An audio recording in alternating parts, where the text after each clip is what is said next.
Hello! So today I decided I was going to make a pumpkin fruit cake because I had some beautiful pumpkin from my sister that she gave me quite a while ago and it's lasted really well. And so I did the usual Google search, pumpkin fruit cake Thermomix. And you know what came up? Thermogourmand light pumpkin fruit cake.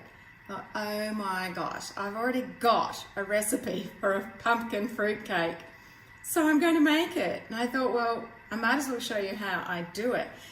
In the recipe, it's got 3 steps, so it looks a bit complicated, but it's not. It's simply because it's a boiled fruit cake and things have to cool down.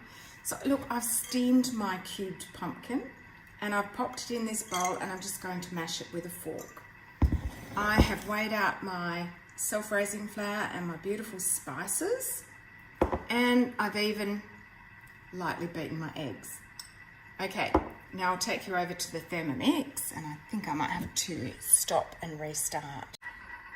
Right, so in my Thermomix I have my mixed fruit, my sherry, my butter, and that's all doing that up. The recipe says 45 of sherry and 40 of water. I just put 85 sherry because I love the flavour.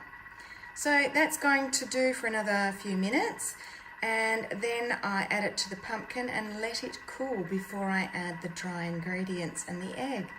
And I'll come back later to show you what that looks like.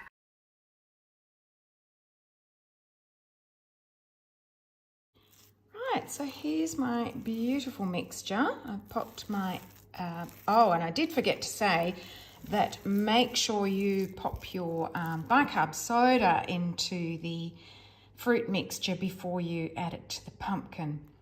I had forgotten, but I did add it in after I took the video because I saw it sitting there on the bench. So this is going into my cake tin, which I have prepared with brown paper, and I just use paper bags. I just cut paper bags up and I pop the metal pegs or in something like that on the outside to keep the paper down. All right, I'll show you when it's baked.